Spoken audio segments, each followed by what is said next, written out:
नमस्कार, मैं नरेंद्र कुमार और आप देख रहे हैं GTN न्यूज। आस्था और प्रकृति का संगम बाबा बैजू धाम पिकनिक स्थल के रूप में बढ़ी रही लोकप्रियता। गुरुआ प्रखंड का प्रसिद्ध स्थल बाबा बैजू धाम आज केवल श्रद्धालुओं की आस्था का केंद्र नहीं रहा, बल्कि यह क्षेत्र के लोग के लिए एक प्रमुख पिकनिक स्थल के रूप में भी उभर कर सामने आया है। चारों ओर फैली हरियाली, पहाड़ी क्षेत्र और शांत वातावरण बाबा बैजू धाम को खास बनाता है। यहाँ दर्शन के साथ साथ लोग परिवार और मित्रों के साथ समय बिताने पहुँचते हैं। छुट्टियों और रविवार के दिन आसपास के गांव में से बड़ी संख्या में लोग यहाँ पिकनिक मनाने आते हैं। स्थानीय लोगों का कहना है कि बाबा बैजू धाम में धार्मिक शांत के साथ प्राकृतिक सुंदरता का अद्भुत संगम देखने को मिलता है। यही कारण है कि बच्चे, युवा और बुजुर्ग भी सभी इस स्थल की ओर आकर्षित होते हैं। धार्मिक आयोजन के साथ साथ सम्मान दिनों में भी यहाँ लोग की आवाजाही बनी रहती है। सोशल मीडिया पर फोटो और वीडियो साझा के लिए बाबा बैजू धाम की पहचान अद्भुत है। बैजू धाम में खासियत यह है कि ये पहाड़ पहले से पहाड़ था। अब जैसे कुछ दिन पहले, मैंने 25 साल पहले यहाँ एक बाबा उपस्थित हो गए, अपने आप दिखाई दिए पहाड़ पर। वो बाबा का नाम भोलेनाथ हो गया। उनका नाम शिव भोलेनाथ है। जो यहाँ के जनता के थ्रू पूरा एरिया प्रचलित हो गया कि यहाँ बाबा एगो निकले हैं बैजू धाम में। बैजू धाम तो यह नाम नहीं था, बैजू बीघा के नाम से था। अब जैसे इसको धर्म स्थल से जोड़ा गया, अभी जैसे विकास करके पूरे भारत में खिल गया है। बैजू धाम का नाम पूरे भारत में खिल गया है। अब इसको धर्म स्थल समझ करके वहाँ यहाँ लोग आते हैं दो भेद से। एक तो आए तो बाबा से दर्शन हो गया, पूजा पाठ हो गया। दूसरा है कि इतना फैल मैदान यहाँ है, पेड़ पत्ती, झरना, नदी, तालाब सब कुछ है। इसके घूरने के ख्याल से भी ढेर लोग यहाँ आकर के पिकनिक मनाते हैं। आकर्षक है, एकदम आकर्षक है। और बाबा में इतना खूबी है कि जो यहाँ से कुछ कामना करके जाते हैं, मन्नत मान के जाते हैं, इनके कृपा से सब परिपूर्ण हो जाता है। इसके चलते भी लोग आता है मन्नता मानने के लिए कि वहाँ जाए से दोनों काम हो जाएगा। आप कह रहे थे कि 25 बरस पहले हम भी पिकनिक मनाने पहाड़ पर आते थे। 25 बरस के बाद क्या क्या यहाँ खासियत जो लगा कि जो बदलाव हुआ और अभी भी बाकी है वो चीज होना? बदलाव होना बाकी है। जैसे यहाँ पहले से तो हम लोग, जैसे एक मंदिर पुराना भी है, पुराना के भी पुजारी हम लोग हैं। उसमें हम लोग पूजा करके चले जाते थे, चले आते थे। दिन भर इधर उधर खेत खरिहान मांगते थे। उस समय कोई यहाँ ठहरने की जरूरत नहीं पड़ता था।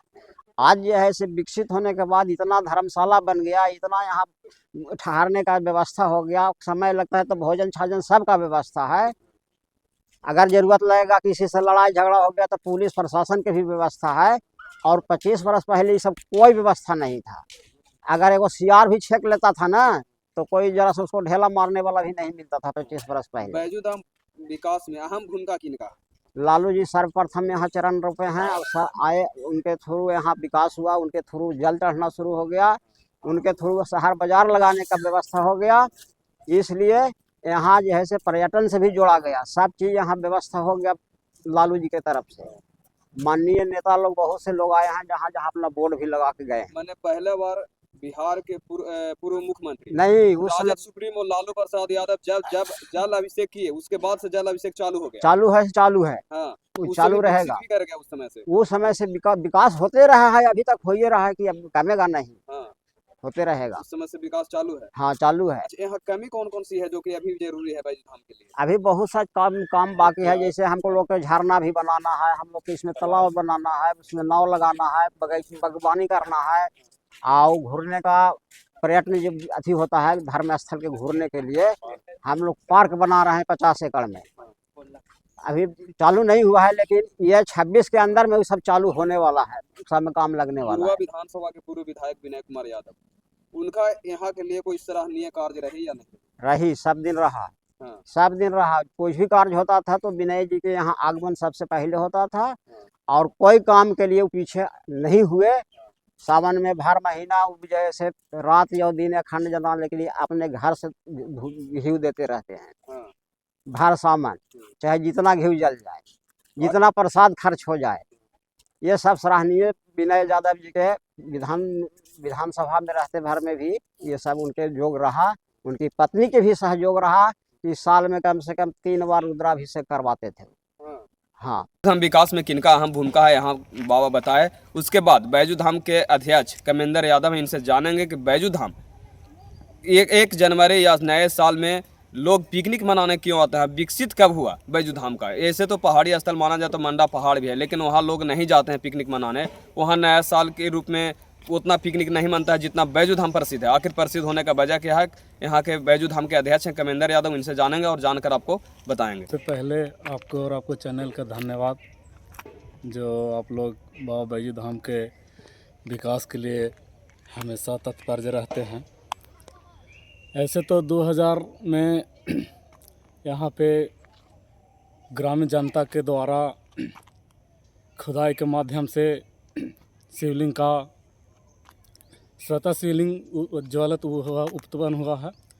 उस समय के बाद से जब उस समय लालू यादव के नेतृत्व में 2002 के लमसम में 2001 या 2002 में वो यहाँ आए थे। उसी समय से यहाँ सावन में जल 1 महीना का मेला लगता है, जो जल का कवारियों का जलाभिषेक यहाँ पे किया जाता है। और उसी समय से धीरे धीरे यहाँ पे पूजा पाठ के और अवसर पर 1 जनवरी को लेकर यहाँ पे पिकनिक सारे दूर दराज से गया टाउन से आने लगते हैं। और खास करके यहाँ के आरजेडी कार्यकर्ता पूर्व विधायक विनय कुमार यादव जी थे, वो शुरू से मंदिर के कार्यकर्ता भी रहे हैं और उन्होंने बहुत प्रयास किया है और उन्हीं के माध्यम से इतना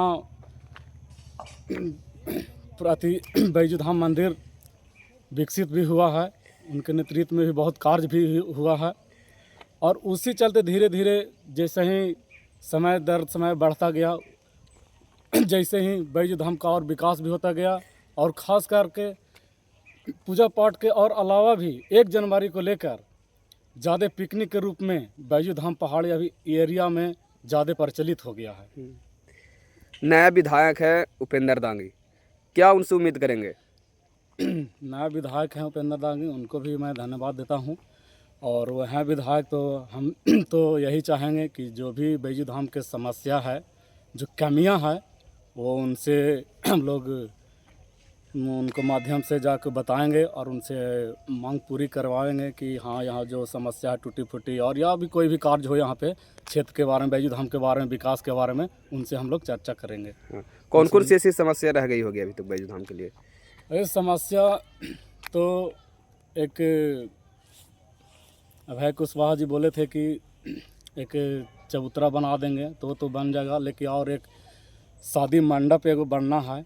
उनको भी चाहेंगे एगो गेट बैजू धाम, जैसे कि कवारिया लोग आते हैं या तो कोई यहाँ दर्शन करने आते हैं तो वहाँ लोग मोड़ पे जो बैजू धाम मोड़ है उससे थोड़ा इधर उधर चल जाते हैं। तो हम चाहेंगे कि एक बैजू धाम मोड़ पर गेट और या मंगली चक मोड़ पर गेट का निर्माण हो, जो ताकि किसी को आने में कोई असुविधा ना हो।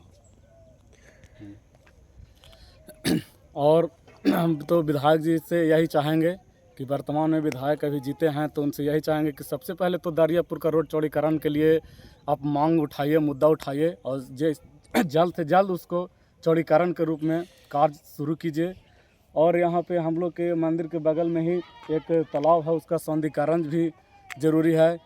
हम लोग दे दिए हैं, डीएम साहब को दिए थे तो बोले थे कोई कारणवश रुका हुआ है। एक इधर पार्क बनना था तो इसी जगह पे पार्क भी बनना है, तो पता नहीं कौन कारणवश से अभी रुका हुआ है। बाकी हम लोग पास उस समय आया था, पहले तो बहुत अध्यक्षता कर रहे हैं, सब किए हैं। अभी तो वर्तमान में अभी हम लोग कर रहे हैं, नया युवा कमेटी है। और विधायक जी से तो हम यही चाहेंगे कि एक अभी हम लोग कुछ दिन पहले हम लोग 11 दिवसीय जग करवाए थे, जिनमें विनय कुमार यादव पूर्व विधायक उनकी अध्यक्षता में हम लोग किए भी और अच्छा से कार्य भी सफल हुआ। और उसी समय सीताराम दास बाबा की वहाँ आगमन था और उन्होंने सब मिलकर एक पर्वतीय मंदिर का भूमि पूजन किए थे। तो हम यही भी चाहेंगे कि पर्वतीय मंदिर के निर्माण के लिए भी कुछ चर्चा कीजिए और इसमें भी सहयोग कीजिए और मंदिर को, ताकि बहुत ज़रूरी है मंदिर भी बनना, पर्वतीय मंदिर भी बनना बहुत ज़रूरी है। इसलिए हम लोग को सहयोग और हम लोग तो यहाँ तत्पर रहबे करते हैं, जो भी बनेगा हम लोग तो करबे करते हैं, लेकिन विधायक जी से तो उम्मीद यही है कि इसको भी कार्य को ही पूरा किया जाए।